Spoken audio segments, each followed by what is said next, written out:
Olá, tudo bem? Eu sou o professor Wilson e no vídeo de hoje de filosofia nós vamos falar sobre a crise da razão. Vamos estudar esse período que se destaca ali no final da Idade Moderna e já início da Idade Contemporânea. Então, um tempo muito importante aí, conhecimento muito vasto aí que vai reverberar muito na nossa realidade de hoje. Então, vamos juntos a esse conhecimento?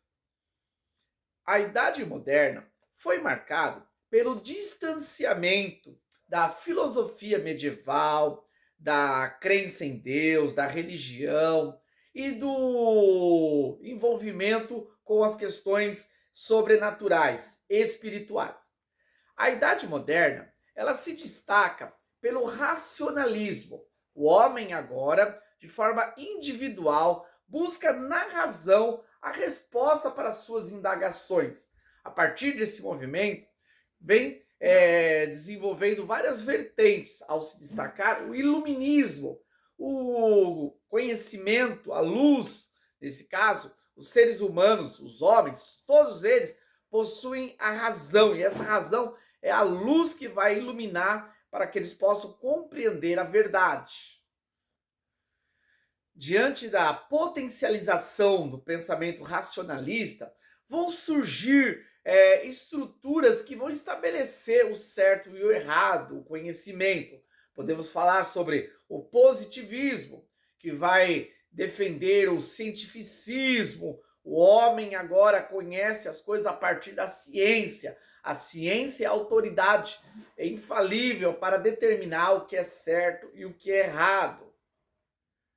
Tem também o marxismo, que vai determinar, dentro de um pensamento materialista, a dialética, a história, a luta de classes. Todo esse embasamento desenvolvendo pelo marxismo vai estabelecer a vida das pessoas, vai condicionar elas em relação ao que é o conhecimento, a realidade da vida.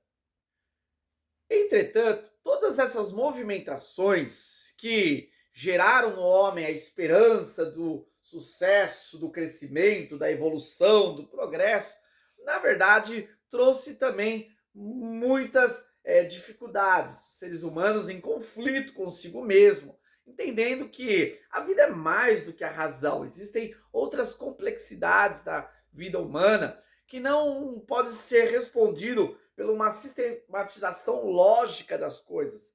Não.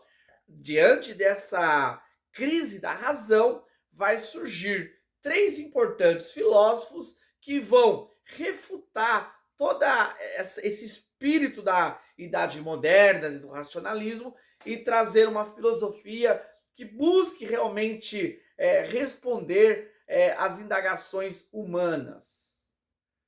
Estamos falando de Schopenhauer, Kierkegaard e Nietzsche. Arthur Schopenhauer nasceu em 1778 e veio a falecer em 1860. Conhecido como filósofo pessimista, Schopenhauer ele entendia que a índole humana é inalterável. Sendo assim, o homem que era ruim, ele não poderia mudar a sua postura, o seu comportamento. Schopenhauer ele vai dialogar com o idealismo de Kant, aquela ideia de que é necessário convergir em relação ao empirismo e o racionalismo. Tem questões que são compreendidas pela experiência, pelos sentidos, e tem questões que são compreendidas pela razão. Essa dialética do empirismo e do racionalismo vai fazer parte, influenciar o pensamento de Schopenhauer. Ele também vai ser influenciado pelo romantismo e pela religiosidade indiana. Todo esse embasamento teórico de Schopenhauer vai levar ele a entender que o ser humano ele não se desenvolve a partir da razão, não é a capacidade lógica de entender racionalmente sobre algo que vai determinar as suas ações. Ele vai destacar que o homem, o ser humano, não age por suas capacidades racionais, mas sim por sua vontade. Muitas das vezes, sendo até uma vontade irracional, mas mesmo assim é ela que vai prevalecer na hora da decisão. Para o filósofo, a realidade é algo inalcançável. Por mais que o ser humano tente, através do exercício da razão, da lógica, encontrar a realidade das coisas, isso vai ser impossível, porque ele é incapaz.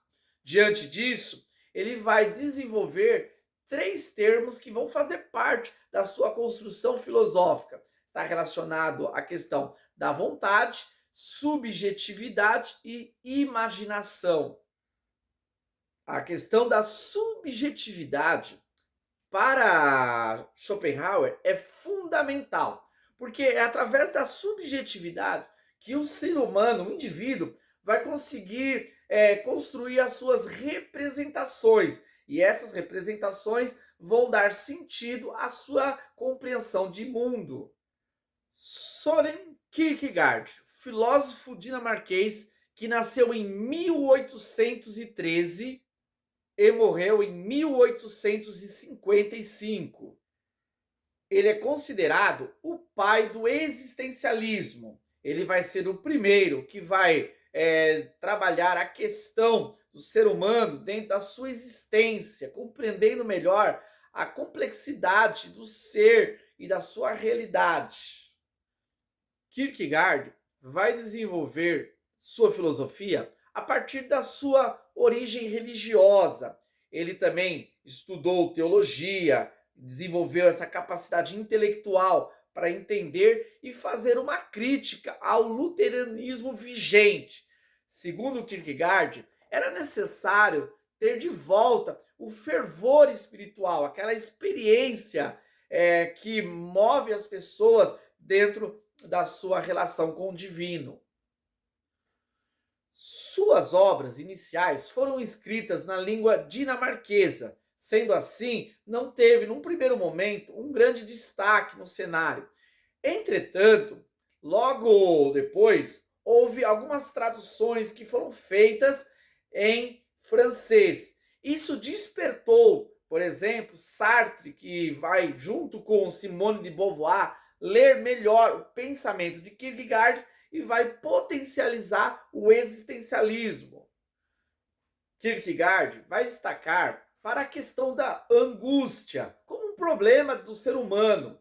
O ser humano, agora livre, no qual ele é responsável das suas ações, isso, ao invés de gerar algo bom, vai gerar algo ruim, porque o ser humano vai ficar angustiado diante da sua realidade, já que ele é senhor e ele que pode escolher as suas decisões, tomar a decisão que ele achar melhor. Isso o leva a ser responsável dos seus fracassos.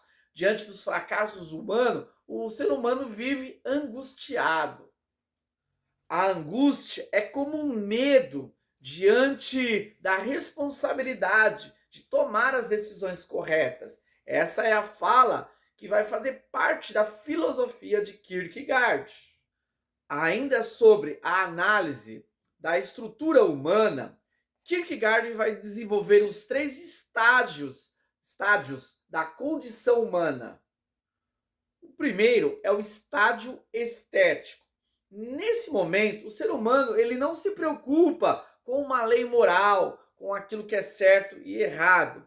Ele vive para o divertimento, para o prazer, para aquilo que satisfaz as suas necessidades. Despreocupado e movido pela fantasia que é criado por ele, que supera a razão, gera, na realidade, um mundo imaginário do qual o ser humano vai viver. Passamos agora para o estágio ético. Nesse momento, já vai haver uma questão da responsabilidade com as suas ações, entender qual o comportamento ideal, correto. A compreensão moral vai fazer parte desse estágio. Para o indivíduo ético, a sua realidade não é transitória, mas é duradoura. Contudo, o ser humano não vai encontrar a sua paz e a sua segurança diante dessa situação, diante desse momento, dessa compreensão daquilo que é certo e errado. E chegamos ao estádio religioso, no qual o indivíduo ainda tem a percepção ética do que é certo e errado. Entretanto, ele vai compreender algo novo, que é a relação da fé com o sofrimento. Para Kierkegaard, a fé é o nível mais elevado da imaginação, da compreensão e do amor e da paixão pelo infinito, que gera no ser humano a sua sofrimento, a sua dor, pelo fato dessa pessoa ter que se submeter agora ao divino e entender que as suas escolhas racionais não devem mais ser superiores àquilo que deve ser feito pelos sentidos. Friedrich Nietzsche, filósofo prussiano, que nasceu em 1844 e que veio a falecer em 1900. Famoso por suas frases polêmicas: Deus está morto, não existem fatos, mas interpretações.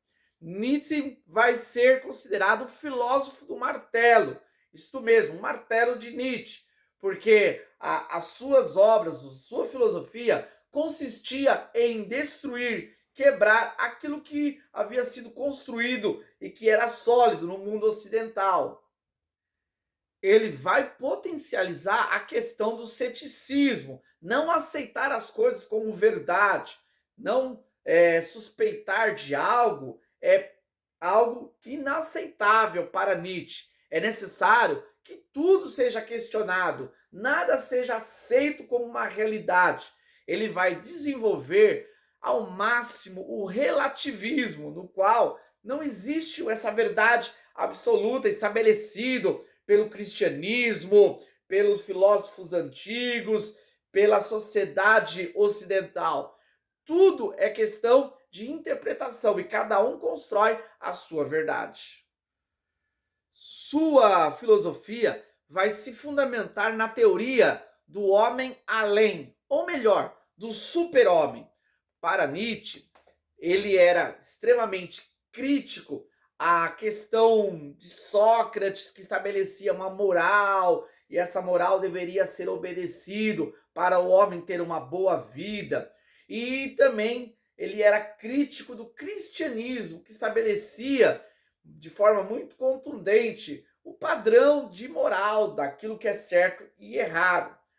Para o filósofo, o super-homem, ou o homem que vai além, é aquele que consegue desconstruir aquilo que foi construído pela sociedade e construir um novo padrão, um novo estabelecimento de moral, de conduta e de comportamento. Nietzsche é, inquestionavelmente, um dos filósofos mais influentes na contemporaneidade.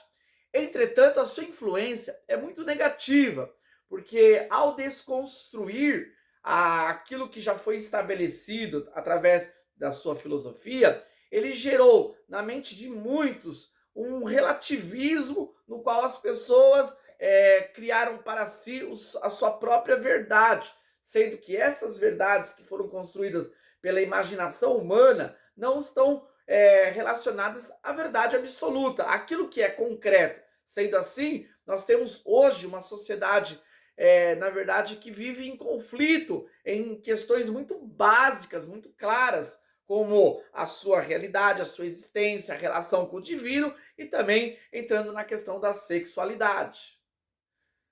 É isso aí, essa foi a abordagem sobre a crise da razão e os filósofos que trabalharam dentro de um olhar mais abrangente relacionado à existência humana e às suas complexidades, fugindo daquela sistematização lógica e racional. Espero que vocês tenham curtido esse conteúdo e aguardo vocês para a nossa próxima videoaula. Até mais!